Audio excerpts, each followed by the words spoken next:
নেপালের হিমালয়ে অবস্থিত মেরাপিক জয় করে রায়গঞ্জে ফিরলেন রায়গঞ্জের HFDA সংস্থার সদস্য তরুণ সরকার। 2025 সালে কিলিমাঞ্জারো অভিযানের পর এবছর ফের একবার আন্তর্জাতিক অভিযানের সাফল্য করলেন তিনি। জানা গিয়েছে গত 8ই মে রায়গঞ্জ থেকে রওনা হয়ে কাঠমান্ডু পৌঁছন তরুণ সরকার। সেখান থেকে বিমানে লুকলা এয়ারপোর্টে পৌঁছে দুর্গম পাহাড়ি পথ ধরে ট্রেকিং শুরু করেন। 10ই মে তিনি বেস ক্যাম্পে পৌঁছন। এরপর ক্যাম্প 1 হয়ে সামিট ক্যাম্প অতিক্রম করে পরদিন সকাল 8:15 নাগাদ মেরাপিকের চূড়ায় আরোহণ করেন। চূড়ায় পৌঁছে ভারতীয় জাতীয় পতাকার পাশাপাশি সংস্থার পতাকা উত্তোলন করেন তরুণ সরকার।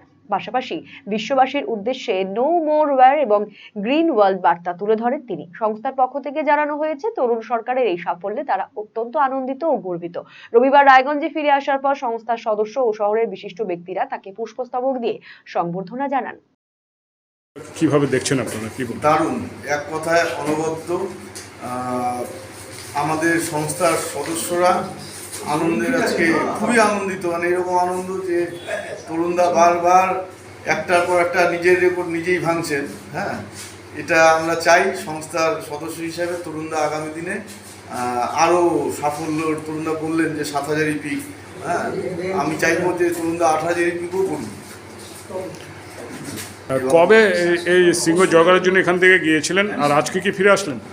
হ্যাঁ, এখান থেকে তরুণদা গিয়েছিলেন 8 তারিখ, এই মাসে 8 তারিখ গিয়েছিলেন। 10 তারিখ থেকে তরুণদা হাঁটা স্টার্ট করেছিলেন। 22 তারিখে লুকলায় নেমে এসছেন। লুকলাতে খারাপ আবহাওয়ার জন্য 2 দিন ওখানে নামতে পারেননি। লুকলা এয়ারপোর্ট থেকে কোনো বিমান ছাড়েনি, যার জন্য 2 দিন ওখানে বসেছিলেন। তারপর ফাইনালি কালকে লুকলা থেকে কাঠমান্ডু, আজকে কাঠমান্ডু থেকে ভদ্রপুর হয়ে রায়গঞ্জ। এদিন RCTV সংবাদের মুখোমুখি হয়ে নিজের পর্বত অভিযানের অভিজ্ঞতা শেয়ার করলেন তরুণ সরকার। আমি আমাদের পার্শ্ববর্তী রাষ্ট্র নেপালে এবার সংলগ্ন একটা পিক, তার নাম হচ্ছে মেরা পিক, 6476 মিটার। সেটা এক্সপিডিশনে গেছিলাম, অভিযানে গেছিলাম, সেটা জয় করে ফিরেছি। সেখানকার অভিজ্ঞতা কেমন, কীরকম লাগলো আপনার? এমনি অভিজ্ঞতা অ্যাডভেঞ্চারে তো একটু অন্যরকম হয়। তো প্র্যাকটিক্যালি এই পিকটা যতটা সহজ মনে করেছিলাম ততটা সহজ নয়। কেননা এই অ্যাপ্রোচটা, মানে পিকের ওঠার আগে আমাদের ভাষায় যেটা বলে রিভার টু স্নো, মানে এবং একদম নদীর থেকে বড় স্নো লাইনে পৌঁছানো, আবার নামা খুব ওঠাপড়া দিয়ে যাওয়া এবং প্রায় 3 দিন বরফের মধ্যে চলা একটা যেকোনো এক্সপিরিয়েন্স পক্ষে একটু কষ্টকর, তবে সেটা অনেকটাই সহজ করে দিতে পেরেছিলাম আমরা। শৈলী আর সাশ্রয়ের মেলবন্ধন এখন আপনার হাতের মুঠোয়। নিজের লুককে আরো আকর্ষণীয় করতে চান? চলে আসুন শ্রীনিজ কালেকশনে। এখানে পাচ্ছেন মাত্র 250 টাকা থেকে 10,000 টাকার মধ্যে চমৎকার সব শাড়ি। রয়েছে স্পেশাল বেনারসির কালেকশনও। কুর্তিতে রয়েছে 150 টাকা থেকে 3000 টাকার বিশাল range. Nighty, one piece gown, কট সেট, টপস, জিন্স এবং লেগিংস সহ বাচ্চাদের জন্য সব ধরনের ট্রেন্ডি ড্রেস পাবেন এখানে। উন্নত মানের বেডশিট ও রেডিমেড এবং ডিজাইনার ব্লাউজ রয়েছে আপনার মনের মতো। সেরা কোয়ালিটি আর লেটেস্ট ডিজাইনের জন্য তাই আজই চলে আসুন শ্রীনিজ কালেকশনে।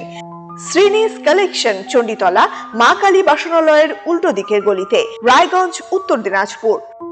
নতুন ভাবে নতুন রূপে সেজে উঠেছে, তো সবাইকে বলবো, সবাইকে সাদর আমন্ত্রণ করছি। আমাদের ওপেনিং থাকছে 1 বৈশাখ 15 এপ্রিল, সেদিন সবাই অবশ্যই আসবেন।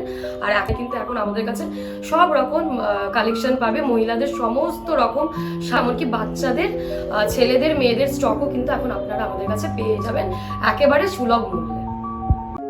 আমাদের এই ক্লিনিকে সমস্ত রকম দাঁতের চিকিৎসা করা হয়, যেমন দাঁত তোলা, RCT, দাঁত বাঁধানো, দাঁতের ফিলিং এবং আরো বিভিন্ন রকম সমস্ত রকম আধুনিক পরিষেবা এখানে দাঁতের দেওয়া হয়। রায়গঞ্জ তথা উত্তর দিনাজপুর জেলার প্রখ্যাত দন্ত চিকিৎসক কালিদাস সাহার দন্তসাথী এখন আরো আধুনিক ও উন্নত মানের পরিষেবা নিয়ে এসেছে সকলের জন্য। অত্যাধুনিক টেকনোলজি নির্ভর এই সুপরিচিত অ্যাডভান্স ডেন্টাল ক্লিনিকে এখন নিয়মিত বসছেন ডক্টর কালিদাস সাহা ও ডক্টর অরিত্র সাহা। অ্যাপয়েন্টমেন্টের ভিত্তিতে বসছেন ডক্টর অর্ণব সাহা ও ডক্টর অঙ্কিতা পাল সাহা। তাই দাঁতের যে কোনো ছোট বড় সমস্যার সমাধানে আজই আসুন দন্তসাথী, রায়গঞ্জ, উকিলপাড়া, রামকৃষ্ণ আশ্রম ও মার্চেন্ট ক্লাব মাঠের সন্নিকটে।